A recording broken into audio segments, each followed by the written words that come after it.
చంద్రబాబు ఎన్నికలకు ముందు ఇచ్చిన బిల్డప్ ఏమిటి అని అంటే, తాను సీనియర్నని, సంపద సృష్టిస్తానని, అప్పుల మీద ఆధారపడే పరిస్థితి రాకుండా చేస్తానని కబుర్లు చెప్పాడు.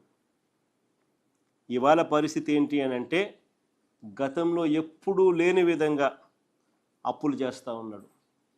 ఆల్ టైమ్ రికార్డ్స్ అన్నీ బద్దలు కొడతా ఉన్నాడు.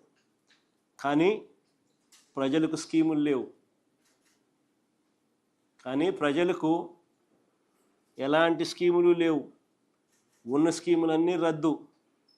సూపర్ 6లు, సూపర్ 7లు, మోసాలు. ఉన్నదంతా కూడా, ఈ చేసిన అప్పంతా కూడా ఎక్కడికి పోతుంది అని అంటే, దోచుకో, పంచుకో, తినుకో.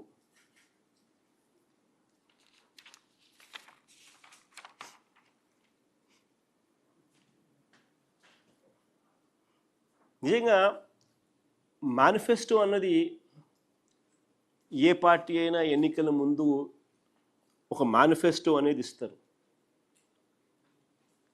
ఆ మేనిఫెస్టో అనేది రాజకీయ పార్టీలు మేనిఫెస్టోల ద్వారా నిజంగా మా హయాంలో మొట్టమొదటిసారిగా ఒక రిఫార్మ్ తీసుకొచ్చినాం. మేనిఫెస్టో ద్వారా ప్రజలకిచ్చే హామీలు నీటి మీద రాతలు కాకూడదని, అవి మోసాలుగా మిగిలిపోకూడదని, మాట ఇస్తే ఆ మాట మీద నిలబడి ఉండాలని, నిజంగా కోవిడ్ లాంటి మహా సంక్షోభం ఉన్నప్పటికీ కూడా మా ప్రభుత్వంలో మనస, వాచ, కర్మన మేనిఫెస్టో అన్నది అమలు చేసి ఒక పవిత్రతను తీసుకొచ్చినాం. మేనిఫెస్టోకు నిజంగా ఒక పవిత్రతను తీసుకొచ్చినాం.